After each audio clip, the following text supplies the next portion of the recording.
இப்படி கூட VWAP use பண்ணி ட்ரேட் பண்ணலான்றது நம்ம லாஸ்ட் வீடியோவில் போஸ்ட் பண்ணியிருந்தோம்.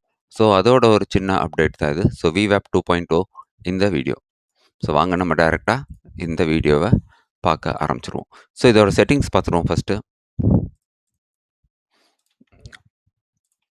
இண்டிகேட்டர் செக்ஷன் போய் VWAP அப்படின்னு டைப் பண்ணுங்க. Volume weighted average price. So இங்கே நம்மளுக்கு VWAP வந்துருச்சு. ஸோ இதை 2 டைம் இப்படி கிளிக் பண்ணிக்கிறோம். 2 VWAP எடுத்துக்கிறோம். செட்டிங்ஸ்குள்ளே போயிட்டு இன்புட்ஸில் போயிட்டு இந்த பேண்டை ரிமூவ் பண்ணிடுங்க. சோர்ஸை ஒன்று ஹைன்னு வச்சுக்கோங்க. கலர் உங்களுக்கு பிடிச்ச மாதிரி வச்சுக்கலாம். செகண்ட் VWAPக்கு போயிட்டு பேண்டை ரிமூவ் பண்ணிட்டு சோர்ஸை லோன்னு வச்சுக்கோங்க. இதுக்கும் உங்களுக்கு பிடிச்ச மாதிரி ஒரு நல்ல கலர் கொடுத்துக்குங்க. ஸோ VWAP பொறுத்த வரைக்கும் இது ஒரு பையர்ஸ் அண்ட் செல்லர்ஸோட ஆவரேஜ் ப்ரைஸ் இந்த பேண்டு. ஸோ இந்த பேண்டுக்கு மேலே ப்ரைஸ் இருக்கிற வரைக்கும் பையர்ஸ் ஆர் ஸ்ட்ராங். இந்த பேண்டுக்கு கீழே ப்ரைஸ் வந்தோடனையும் செல்லர்ஸ் ஆர் ஸ்ட்ராங். ஸோ இதை எந்த வகையில் ட்ரேட் பண்ணலாம் அப்படின்னா, இதில் நீங்கள் 2 வகையில் ட்ரேட் பண்ண முடியும். ஒன்று, VWAP இந்த பேண்டை ப்ரைஸ் பிரேக் அவுட் ஆகும்போது அங்கே ஒரு என்ட்ரி எடுத்து 1:2 அப்படின்ற டார்கெட்டுக்கு ட்ரேட் பண்ணலாம். நெக்ஸ்ட் செட்டப், இந்த பேண்டில் ப்ரைஸ் சப்போர்ட் எடுக்கும்போது அங்கே உங்கள் என்ட்ரி எடுத்து இங்கேருந்து 1:2 அப்படின்னு நீங்கள் ட்ரேட் பண்ணலாம். ஸோ இது வந்து டைரக்ட் பிரேக் அவுட், இது pull back trade. So pull back ட்ரேடுக்கு எப்போவுமே பவர் அதிகம். ஸோ டைரக்ட் ட்ரேடை விட முடிஞ்ச அளவுக்கு நீங்கள் புல் பேக் ட்ரேட்ஸில் ஃபோக்கஸ் பண்ணிங்கன்னா உங்கள் ரிஸ்க் ரிவார்ட் கம்மியாகும். ஸோ இன்றைக்கி ஒரு நல்ல பிரேக் அவுட் கிடச்சிது. பட் இங்கே ஒரு புல் பேக்கோ ஒரு சின்ன பாஸ் கேனில் வந்துட்டு விழுந்திருந்தால் நம்மளும் இந்த என்ட்ரியில் பார்ட்டிசிபேட் பண்ணியிருப்போம். ஏன் அப்படின்னு கேட்டிங்கன்னா, இது ஒரு ஃபாஸ்ட் ஃபால் 10 ரூபா ஆப்ஷன் 100 ரூபாய்க்கு போச்சு இன்றைக்கி. But expiry டேன்றனால. பட் இங்கே நம்மளுக்கு ஒரு ஸ்ட்ராங்கான புல் பேக் கிடைக்காம மார்க்கெட் டைரெக்டாக விழுந்துட்டே போகும்போது it can also be a drop. அதனால் நம்ம இங்கே வெயிட் பண்ணி பார்த்தோம் ஒரு புல் பேக்குக்கு. பட் ஆல்மோஸ்ட் இவ்வளோ தூரம் விழுந்ததுக்கப்புறம் நம்ம not interested in trade. So put சைடில் நம்ம இன்னைக்கு ட்ரேடு பிளான் பண்ண முடியல. இங்கே நம்மளுக்கு 1:2 கிடச்சிது. பட் புட் சைடில் புல் பேக்காக வெயிட் பண்ணியிருந்தீங்க அப்படின்னா இங்கேயே இந்த இடத்துல ஒரு பாஸ் ஆகிட்டு விழுந்துருந்ததுன்னா நல்ல ஒரு ஈஸி என்ட்ரியாக இருந்திருக்கும். ஒரு நல்ல ப்ராஃபிட் நல்ல ப்ராஃபிட் பண்ணியிருக்கலாம். ஸோ நிறைய பேர் சொல்லியிருந்தீங்க, சார் நாங்கள் யூஸ் பண்ணுறது ஃப்ரீ ட்ரேடிங் வியூ. அந்த ஃப்ரீ ட்ரேடிங் வியூவில் 2 இண்டிகேட்டர் தான் போட முடியுது. ஸோ ஃபர்தராக எங்களுக்கு இன்னொரு இண்டிகேட்டர் ஆட் பண்ணணும். அந்த மாதிரி பட்சத்தில் VWAP 2 டைம் போட்டால் என்ன பண்ணுறது அப்படின்னு கேட்டிருந்தீங்க. ஸோ நம்ம என்ன பண்ணுறோம், அந்த ப்ராப்ளத்தை இன்றைக்கி எப்படி சால்வ் பண்ணுறது அப்படின்னு பார்த்துட்டு அந்த விஷயத்தை உங்களுக்கு இப்போது நம்ம பார்க்கலாம். ஸோ இது ChatGPT. நம்ம ChatGPTக்கு வந்து create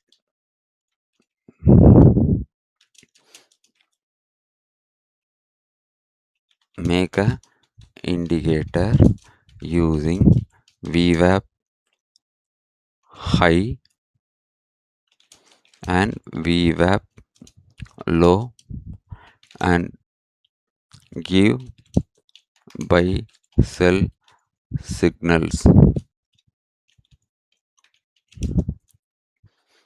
based on the setup and candle color. So இப்படி நம்ம ChatGPT உங்களுக்கு என்ன தேவையோ, வெறும் VWAPக்குன்ட்டு இல்லை, உங்களுக்கு என்ன தேவையோ அதை நீங்கள் அழகாக இந்த மாதிரி டைப் பண்ணி தமிழ்லையோ இங்கிலீஷ்லேயோ எது வேணாலும் சொல்லுங்கள். ChatGPT இந்த மாதிரி உங்களுக்கு கொடுத்துரும். ஸோ இதை நீங்கள் காப்பி பண்ணணும். காப்பி பண்ணிவிட்டு ட்ரேடிங் வியூக்கு வந்து ரெண்டையும் இப்போதைக்கு நான் ஹைட் பண்ணிடுறேன். இங்கே வந்து கிரியேட் நியூ இண்டிகேட்டர் அப்படின்னு கொடுத்துருங்க.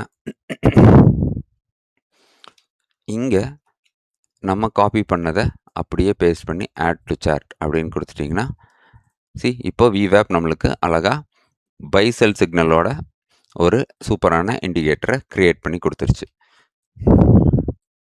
ஸோ இதில் தெளிவாக நம்மளுக்கு எங்கே பை எங்கே செல் அப்படின்னு கிளியராக சொல்லியிருக்கு. ஸோ இதுபடி நம்ம பை செல் பண்ணிக்கலாம். ஸோ இது கூட ப்ரைஸ் ஆக்ஷனையும் கம்பைன் பண்ணி நீங்கள் ட்ரேட் பண்ணும்போது, அதாவது டைரெக்டாக ஃபஸ்ட் டைம் செல் வரும்போதே ட்ரேட் பண்ணாமல் ரிட்ரேஸ்மெண்ட்டில் நீங்கள் ட்ரேட் பண்ணுங்கள். ஸோ இந்த ஸ்கிரிப்ட் வேணும்னா நம்ம டெலகிராம் சேனலில் நான் இப்போ பேஸ்ட் பண்ணிடுறேன். ஸோ நீங்கள் அதை ஃபார்வர்ட் பண்ணி எடுத்துக்கங்க. எப்போவுமே ஒரு டைரக்ட் பிரேக் அவுட் நம்மளுக்கு ஒரு risky trade. So direct break out 10 lot போடுறீங்க அப்படின்னா டைரக்ட் பிரேக் அவுட்டில் 2 லாட் போடுங்க. ரிட்ரேஸ்மெண்ட்டில் மிச்சம் 8 லாட் போடுங்க. ஸோ உங்களுக்கு ரிஸ்க் கம்மியாயிரும், ப்ராஃபிட்டபிலிட்டி அதிகமாகும். ஸோ இது ஒரு சிம்பிளான மெத்தட் ட்ரேடிங்கில். இது வந்து விவேப் ஹை, மிடில் இருக்கிறது விவேப், பாட்டமில் இருக்கிறது விவேப் லோ. ஸோ இந்த இண்டிகேட்டரை நீங்கள் இப்படி அழகாக நம்மளுக்கு ரெகுலர் பேசிஸில் பை செல் வருது. ஸோ இந்த பை செல் பேஸ் பண்ணி நீங்கள் ட்ரேட் பண்ணலாம். இப்போ ஃபஸ்ட் டைம் செல் வரும்போதே போடாதீங்க. ஒரு புல் பேக்காகவோ ரிட்ரேஸ்மெண்ட்காகவோ வெயிட் பண்ணி அப்புறம் வரதை அந்த இடத்துல எடுக்க. அப்போ இன்னும் நம்மளுக்கு ப்ராஃபிட் மார்ஜின் நல்லா இருக்கும். இங்கே பாருங்கள், இங்கே பை வருது. நம்ம இங்கேயே போடாமல் வெயிட் பண்ணி இந்த ஏரியாவில் போட்டோம் அப்படின்னா உங்கள் எஸ்எல் பாருங்கள். ஸோ இந்த ஏரியாவில் நம்ம போட்டோன்னா இந்த பேண்டுக்கு கீழே நம்ம எஸ்எல் வருது. சம்மர் இங்கே உங்கள் என்ட்ரி. இங்கேருந்து ஈஸியாக 1:2 1:3 பெரிய டார்கெட் அச்சீவ் ஆகிறத நீங்கள் பார்க்குறீங்க. ஸோ இது ரொம்ப ரொம்ப சிம்பிளான ஒரு விஷயம். ரொம்ப காம்ப்ளிகேட்டேஷனே இல்லாமல் ஆப்ஷன் ட்ரேடிங்கை இப்படியும் பண்ணலாம். நீங்கள் டைரெக்டாக ஆப்ஷனில் இதை யூஸ் பண்ண முடியுமா அப்படின்னு பார்த்தீங்கன்னா இன்னைக்கு ட்ரேட் பாருங்கள். விவேப்பில் இங்கே பை வருது. அரௌண்ட் 115க்கு 140 போயிருக்கு. அகெயின் புல் பேக்கில் நம்ம என்ன சொன்னோம், இங்கே உங்கள் என்ட்ரி. ஸோ இந்த இடத்துல 108லேருந்து 130 போயிருக்கு. ஸோ ஈஸியாக ஒரு 1:2 அப்படின்ற ஒரு நல்ல ப்ராஃபிட் கிடச்சிருக்குது. ஸோ சம்மர் நீங்கள் இங்கே என்ட்ரு ஆகிருப்பீங்க. 12 பாயிண்ட்ஸ் ரிஸ்கில் 1:2 உங்களுக்கு ஆல்மோஸ்ட் அச்சீவ் ஆகிருக்குது இந்த ட்ரேடில். ஸோ இதுதான் விவேப்பை பேஸ் பண்ணி பண்ணும்போது நம்மளுக்கு வர ஒரு ஈஸியான ட்ரேடிங் ஆப்ஷன். ஸோ இங்கே டைரக்ட் பிரேக் அவுட்டில் நீங்கள் என்ட்ரி, இங்கேயே நம்மளுக்கு பை வந்துருச்சு. புல் பேக் அப்புறம் வர இந்த பையில் நீங்கள் என்ட்ரி எடுத்துருந்தீங்கன்னா இந்த இருக்கும். நம்ம இங்கே ஹால்ட் கேண்டலுக்கு வெயிட் பண்ணி இந்த மேசிவ் மூவை மிஸ் பண்ணிட்டோம். ஸோ 15 பாயிண்ட்ஸ் ரிஸ்கில் பாருங்கள் 1:10 வரைக்கும் இன்றைக்கி போயிருக்கு. நம்ம அவ்வளோ தூரம் பிடிக்க வேண்டியதில்லை. 1:2 1:3ன்ற டார்கெட்டில் இனிஷியல் டேஸில் நீங்கள் பிளான் பண்ணிங்கன்னா ஒரே கேண்டலில் உங்களுக்கு உங்களோட டார்கெட்டும் சூப்பராக அச்சீவ் ஆகுது. ஸோ விவேப்பை இன்னும் சிம்பிளிஃபை பண்ணி இப்படியும் யூஸ் பண்ணலாம். ஸோ டைம் ஃப்ரேம் இதுக்கு நீங்கள் மெயினாக 3 மினிட்ஸ் யூஸ் பண்ணலாம், 5 மினிட்ஸ் யூஸ் பண்ணலாம். ஸ்கேல்பர்ஸ் 1 மினிட் ட்ரை பண்ணுங்கள். பட் மூமெண்ட் ரொம்ப ஃபாஸ்ட்டாக இருக்கும். ஸோ 1 மினிட்டில் உங்களால் அந்த ஹை வாலட்டிலிட்டி, ஹை மூமெண்ட்டை ஈஸியாக கேப்சர் பண்ண முடியும், எங்களால் அந்த ப்ரெஷரை ஹேண்டில் பண்ண முடியும் அப்படின்னா 1 மினிட் சார்ட்டில் இதே செட்டப் ஃபாலோ பண்ணுங்கள். பட் 1 மினிட்டில் again SL multiple SLs extra hit ஆகிறதுக்கான ப்ராபபிலிட்டிஸும் இருக்குது. ஸோ ஸ்கேல்பர்ஸ் 1 மினிட் யூஸ் பண்ணி 1:1 1:2 அப்படின்ற டார்கெட்டுக்கு உங்களோட இதை ப்ளே பண்ணுங்கள். ஆனால் ஃபஸ்ட் திங் லைவாக இதை டெஸ்ட் பண்ணி உங்களுக்கு இந்த indicator okay, I can trust அப்படின்னு உங்களுக்கு நம்பிக்கை வந்ததுன்னா மட்டும் ப்ளே பண்ணுங்கள். நான் சொல்கிறேனேன்னு பண்ணாதீங்க. ஸோ 5 மினிட்ஸ் 3 மினிட்ஸ்க்கு ஒரு டே ட்ரேடிங்கில் நல்ல ஒரு ஆப்பர்ச்சுனிட்டிஸ் கொடுக்கக்கூடிய ஒரு இண்டிகேட்டர் தான் நம்ம இப்போ இந்த வியூஸில் பார்த்துட்ருக்குறோம். ஸோ இது நிஃப்டி, பேங்க் நிஃப்டி, இல்லை ஸ்டாக்ஸ் வேணுன்னா ஸ்டாக்ஸ், இந்த மாதிரி எதில் வேணாலும் நீங்கள் ட்ரை பண்ணி பார்க்கலாம். ஸோ ரிலையன்ஸ் அப்படின்னு எடுத்துக்கிட்டிங்கன்னா ரிலையன்ஸ்லேயும் அழகாக நம்மளுக்கு பை செல் வந்து நீட்டாக ப்ளே ஆகுது. அரௌண்ட் 1300 செல் வந்து 1325 செல் வந்து 1300 வரைக்கும் ஃபால் வந்திருக்கு. இங்கேயும் பார்த்தீங்கன்னா 1330 செல் வந்து 1328 வந்திருக்கு. ஸோ ஸ்டாக்ஸை பொறுத்த வரைக்கும் 1% ப்ராஃபிட் கிடைக்குதுனாவே வெரி குட் ப்ராஃபிட். ஸோ அந்த 1% ரிஸ்க் எடுத்து 1% ப்ராஃபிட்டுக்கு ப்ளே பண்ணுங்கள். இல்லை 0.5% ரிஸ்க் எடுத்து 1%க்கு ப்ளே பண்ணுங்கள். ஸோ அது எந்த ஸ்டாக்காக வேணாலும் இருக்கலாம். ஸோ நீங்கள் ஸ்டாக்ஸில் ட்ரேட் பண்ணணுன்னு நினைக்கிறீங்க அப்படின்னா ஒரு ஃபிக்ஸ்ட் ஸ்டாக், நிஃப்டி 50ல் இருக்கிற டாப் 5 டாப் 10 ஸ்டாக்ஸ் வச்சு இந்த செட்டப் மேட்ச் ஆகுதுன்னா அது பேஸ் பண்ணி நீங்கள் ட்ரேட் பண்ணலாம்.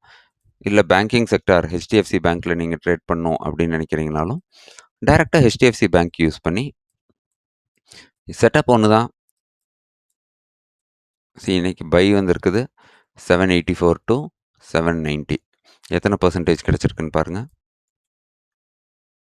ஆல்மோஸ்ட் 1% கிடச்சிருக்குது. செல்லிங் வந்திருக்கு 1.5% கிடைக்குது. 0.5% to 1% ஸ்டாக்ஸில் ப்ராஃபிட் கிடைக்கிறதே ஒரு நல்ல ப்ராஃபிட்னு நான் கன்சிடர் பண்ணுறேன். ஸோ நீங்கள் உங்களோட ரிஸ்க் ரிவார்ட் பேஸ் பண்ணி உங்கள் மணி மேனேஜ்மெண்ட் பேஸ் பண்ணி ஸ்டாக்ஸ்லேயோ ஆப்ஷன்ஸ்லேயோ இல்லை டைரெக்டாக நிஃப்டியில் பேங்க் நிஃப்டியில் சென்செக்ஸில் எதில் வேணாலும் இதை ட்ரை பண்ணி பார்க்க முடியும்.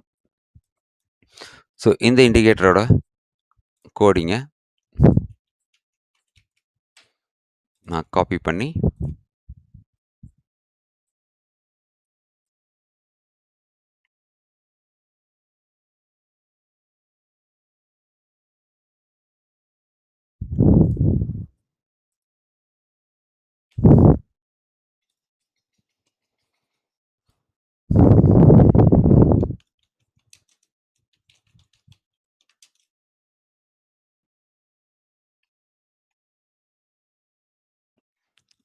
நம்ம டெலகிராம் குரூப்பில் போஸ்ட் பண்ணிட்டேன்.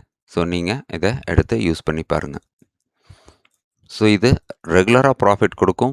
பட் நீங்கள் கரெக்டான ரிஸ்க் ரிவார்டில் கரெக்டான மணி மேனேஜ்மெண்ட்டில் ப்ளே பண்ணும்போது இது உங்களுக்கு ரெகுலர் ப்ராஃபிட்ஸ் கண்டிப்பாக கொடுக்கும். ஸோ இப்போ நீங்கள் ஒரே இண்டிகேட்டர் யூஸ் பண்ணுறீங்க. ஸோ தேவைப்பட்டதுன்னா இது கூட உங்களுக்கு வேறு ஏதாவது இண்டிகேட்டர் பிடிச்சிருக்கு, ஃபேர் வேல்யூ கேப் யூஸ் பண்ணுறவங்க ஃபேர் வேல்யூ கேப் வச்சுக்கலாம். இந்த மாதிரி உங்களுக்கு இது கூட எந்த இண்டிகேட்டர் யூஸ் பண்ணால் இன்னும் ஆர்எஸ்ஐ யூஸ் பண்ணுறீங்க அப்படின்னா ஆர்எஸ்ஐ வச்சுக்கோங்க. ஸோ இது கூட எந்த இண்டிகேட்டர் வேணாலும் நீங்கள் இப்போது யூஸ் பண்ணி ஒரு நல்லா ப்ராஃபிட் பண்ணுறதுக்கு கண்டிப்பாக ஹெல்ப் பண்ணும்.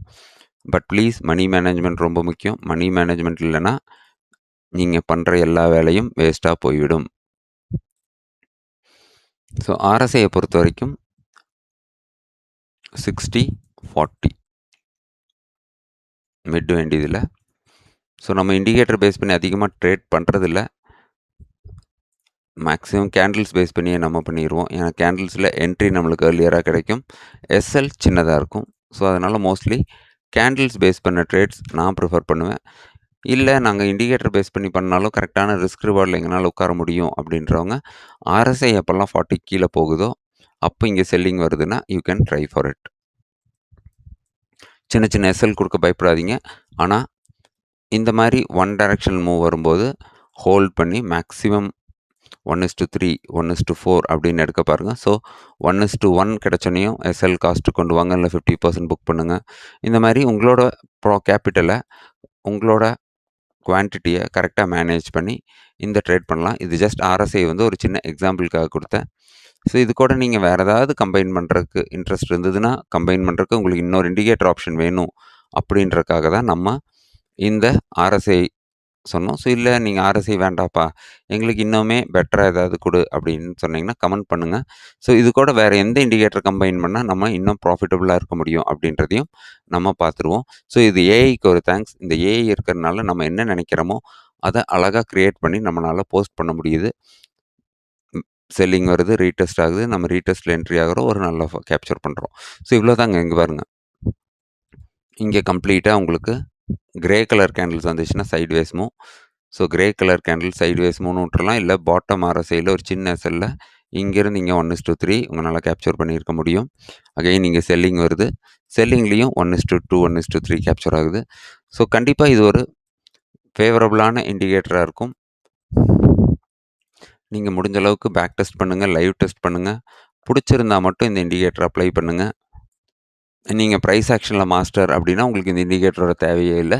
கூலாக நீங்கள் உங்களோட ப்ரைஸ் ஆக்ஷன் செட்டப் பேஸ் பண்ணி பண்ணிக்கலாம். பிளைண்டாக இதோட பை செல் சிக்னல்ஸை ஃபாலோ பண்ணாதீங்க. முடிஞ்ச அளவுக்கு கேண்டில்ஸோ ப்ரைஸ் ஆக்ஷனோ இல்லை ஒரு புல் பேக் செட்டப்போ ஏதோ ஒன்று யூஸ் பண்ணி அதுபடி உங்கள் என்ட்ரி எடுங்க.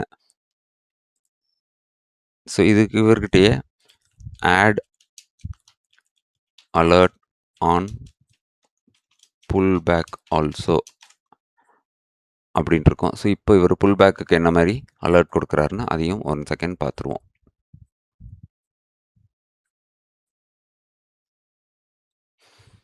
ஸோ இந்த கோடை நம்ம இது கூட இப்போது கம்பைன் பண்ணிட்டோன்னா புல் பேக்கான விஷயங்களையும் ஆட் பண்ணிட்டேன் அப்படின்னு சொல்கிறாரு. So let's see. ஸோ இப்போது pull back so pull back அப்படின்னு வர்றது நம்மளுக்கு இன்னொரு அடிஷ்னல் கன்ஃபர்மேஷனாக இருக்குது. ஸோ பட் இது எந்த அளவுக்கு அப்படின்னு நீங்கள் பை வந்துருச்சு, புல் பேக். ஸோ புல் பேக்லலாம் உங்களோட என்ட்ரி. ஸோ பை வந்ததுக்கப்புறம் வர புல் பேக்ஸ் எல்லாம் நீங்கள் என்ட்ரி எடுக்கலாம். செல் வந்துருச்சு. ஸோ செல்லில் வர புல் பேக்கில் தான் என்ட்ரி எடுக்கணும். ஸோ இந்த மாதிரி நீங்களே உங்களோட ட்ரேட்ஸை கரெக்டாக டிஃபைன் பண்ணுங்கள். இங்கே செல் வந்துருச்சு. அதுக்கப்புறம் புல் பேக் என்ட்ரி இங்கே வருது. ஸோ இது இன்னும் கொஞ்சம் கரெக்ட் பண்ணணும். ஸோ ChatGPT மல்டிபிள் டைம்ஸ் நம்ம ஓவராக வருது, நிறையா வருது அப்படின்னு இந்த மாதிரி இமேஜஸ் கொடுத்து மெனி புல் பேக் அலர்ட் அப்படின்னு கொடுத்துட்டிங்கன்னா, ஸோ அதுக்கான ரெக்டிஃபிகேஷனும் அது கிளியர் பண்ணி கொடுத்துரும்.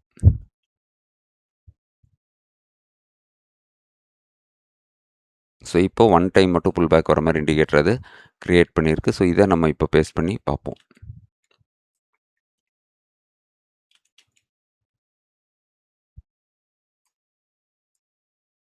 பழைய புல் பேக்கை ரிமூவ் பண்ணிட்டு புது புல் பேக்கை ஆட் பண்ணிட்டோம்.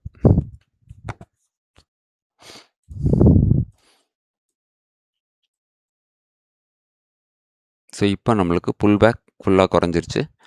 அழகாக புல் பேக்கில் வர பை மட்டும் பைன்னு வருது. இங்கே பை வருது. அகைன் புல் பேக்கில் வர பைக்கு மறுபடியும் பைன்னு வருது. ஸோ இப்போது நீங்கள் இதுக்கு தகுந்த மாதிரி ப்ளே பண்ணி பாருங்கள். ஓகேங்களா ஃப்ரெண்ட்ஸ்? ஸோ நம்ம முடிஞ்ச அளவுக்கு எவ்வளோக்கு எவ்வளோ சேஃபாக என்ட்ரி எடுக்க முடியும், எவ்வளோக்கு எவ்வளோ சின்ன செல்லில் பெரிய டார்கெட் வைக்க முடியும் அப்படின்றது தான் பார்க்குறோம். ட்ரேடிங்குன்றது கம்ப்ளீட்டாகவே நம்மளோட சைக்காலஜி பேஸ் பண்ண ஒன்று. இதில் செட்டப் அப்படின்றது வெறும் 10 to 20% தான் செட்டப்போட வேலை. அந்த 20% நான் உங்களுக்கு கொடுத்துட்டேன். மிச்சம் 80% அந்த சைக்காலஜியை பேஸ் பண்ணுது. ஸோ சைக்காலஜிக்கலாக ஃபோமோவில் கண்ட இடத்துல என்ட்ரு ஆகிறது, ஒரு எஸ்எல் ரிட்டர்னையும் மறுபடியும் ட்ரேட் போடுறது, இந்த மாதிரி விஷயத்தெல்லாம் நிறுத்திட்டு ஒரு நாளைக்கு ஒரு ட்ரேட் இல்லை 2 ட்ரேட், எந்த செட்டப் ஃபாலோ பண்ணுறீங்களோ அந்த செட்டப்.